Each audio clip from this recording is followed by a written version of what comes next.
तो हमारे लाल जी कैसे मिले? आज जिस कथा में मैंने एक पद का जिक्र किया था, गोवर्धन वासी सांवरे तुम बिन भयो न जाए। बंधुओं, ये पद नहीं है, ये साक्षात भगवत प्राप्ति का मंत्र है। ये हम खुले मंच से कह रहे हैं आपसे। दर्शन को नैना तपे, वचन सुनन को कान, मिलवे को हियरा तपे, हिय के जीवन प्राण, गोवर्धन वासी सांवरे, गोवर्धन वासी। ये हमारे पूज्य नाना जी पंडित श्री कृष्णलाल शास्त्री, उन्होंने ये पद मुझको पहली बार सुनाए और मुझसे कही, लाला तो पे इतना बढ़िया गौरव है, वैष्णवन के काजे आप पद को रिकॉर्डिंग करवा। हमने गा दिया। गा करके पुष्टि मार्गीय वैष्णव, तो ऐसा कोई पुष्टि मार्गीय वैष्णव होगा ही नहीं जिनके घर में ये पद नहीं चलता। सब सुनते हैं और सब हमारे वृंदावन के रसिक भी खूब इस पद को सुनते हैं, गाते हैं। तो मैंने कही, नाना जी आप पद में ऐसा कहा विशेषता, आपने इतने लाखों पदों में यही पद मुंह को क्यों दियो? बोले क्योंकि यह पद को ठाकुर जी ने वरदान दियो है कि जो भी यह पद को नित्य गावे वो एक दिन मेरी प्राप्ति करे। वो नाना जी की मैंने की, ऐसे तो बहुत स्तुतियों को, बहुत कथाओं को ऐसा वरदान मिला हुआ है, पर नाना जी की वो बात सार्थक हुई 2019 में, नाना जी के भगवत धाम गमन के बाद। तो हमारे यहाँ ऐसा नियम है कि वल्लभ कुल में जब किसी का ब्याह होता है ना, तो वो लोग प्रथम दर्शन श्रीनाथ जी का करने जाते हैं। तो हमारी सबसे छोटी बहन, मुझसे 3 बड़ी बहन है, तो उनमें सबसे छोटी वाली का ब्याह वल्लभ कुल में हुआ। उनका नियम है कि वो नाथ द्वार जाते हैं दर्शन करने के लिए श्रीनाथ जी। आज से 500 वर्ष पहले अजब कुमारी नाम की एक भक्त थी, उसके लिए ठाकुर जी गिरिराज जी से नाथ द्वारा राजस्थान आ गए और वहीं आकर के विराजमान हो गए। तो नाथ द्वारा दर्शन का उनका प्रस्ताव, मुझे भी फोन आया, बोले कि हम सब जा रहे हैं, अब भी चलो। पहली बार दर्शन करने गया था नाथ द्वारा।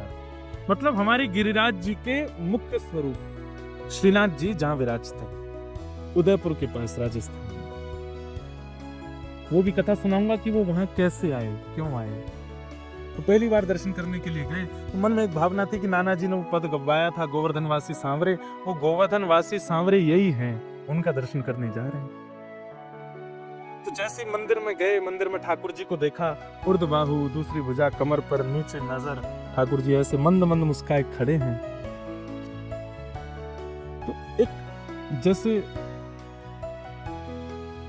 गांव का व्यक्ति शहर चला जाए तो गांव के दूसरे लोग जाकर के उसको ऐसे देखते हैं कि अरे हमारे संग वापस चलना। तो एक वैसी भावना प्रकट हुई। मैंने कि जय जय, यहाँ राजस्थान में आप विराज रहे हो, वापस चलो ना ब्रजमंडई, वहीं विराजो ना गिरिराज जी पर। और श्री चतुर्भुज दास जी कहते हैं, युग युग अविचल राखिए यह सुख शैल निवास, श्री गोवर्धन रूप पे बलि जाए चतुर्भुज दास। युग युग अविचल राखिए, हे नाथ आप गिरिराज जी को कभी मत छोड़ना। इसलिए आज भी श्रीनाथ जी के चारों तरफ गिर केंद्र है, इन्हीं के साथ ही रहना। तो जैसे ही प्रथम दर्शन हुआ तो नेत्र सजल, मैंने की जय जय, राधा रमन जी ब्रज में, बिहारी जी ब्रज में, राधा वल्लभ जी ब्रज में, दामोदर जी ब्रज में, सब ब्रज में विराज रहे। आप काहे को राजस्थान आ गए? और चलो पहले आ भी गए होंगे, अब वापस चल दो हमारे संग। बस वो भाव था। तो जैसे मंदिर से निकल के बाहर आए तो एक दुकान पर कथा चल रही थी, मेरी ही। मैंने कही, मेरी कथा कौन सुनना भैया? उस समय हमको इतना लोग जानते भी नहीं थे। तो मैं सुनते सुनते पहुंच गया, मैं कौन सुन रहा है कथा। तो एक मूर्तिकार जो ठाकुर जी का विग्रह बनाते थे, उनकी दुकान पे वो कथा चल रही थी। तो मैं जाके खड़ा हुआ, उन्होंने जैसे देखा, एक बार देख करके फिर लग गया, फिर दोबारा देखा। बोले ये आपकी कथा चल रही है ना? मैंने कहा जी कथा तो हमारी चल रही है। अरे अरे आइए आइए आइए बैठिए। और वो बिल्कुल जैसे एक्साइटमेंट में व्यक्ति पैर कहीं धरता है, जाता कहीं, बोलता कुछ, होता कुछ, ऐसी स्थिति हो गई उनकी। वो पहली बार था मेरे लिए कि मुझे देख के कोई इतना भावुक। उसके बाद बोले आपकी एक वस्तु मेरे पास है। मैं क्या? दौड़ करके भीतर गए और एक लाल कपड़ा में लपेट करके हमारे लाल जी लेके आए और ला करके मेरे गोद में पकड़े, बोले ये हैं आपके। और जैसे ही मैंने खोल करके देखा, गिरिवर धारण स्वरूप ठाकुर जी का, श्रीनाथ जी स्वरूप। तो दो बातें आई मन में एक साथ। पहली बात क्या आई कि मैं अभी अभी मंदिर में बोल के आया हूं कि मेरे संग चलो, और ठाकुर जी आ गए। और दूसरी बात नेगेटिव आई, क्या? अब इनको कहाँ रखूंगा मैं, इनकी सेवा कैसे करूंगा? मुझे तो सेवा आती नहीं, मुझे तो श्रृंगार आता नहीं, मैं तो रामानुज संप्रदाय का बालक हूँ, पुष्टि मार्ग की सेवा कैसे करूंगा ठाकुर जी की?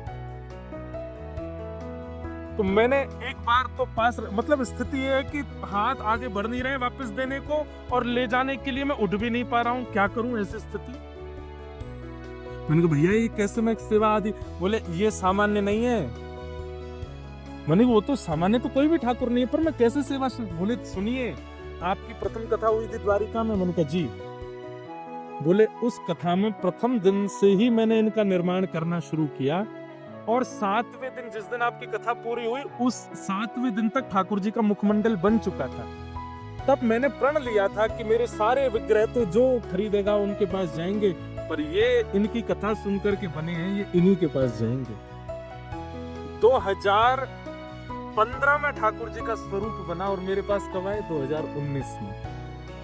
इतने दिन तक ठाकुर जी प्रतीक्षारत रहे, और 2019 से आज 2025 सेवा का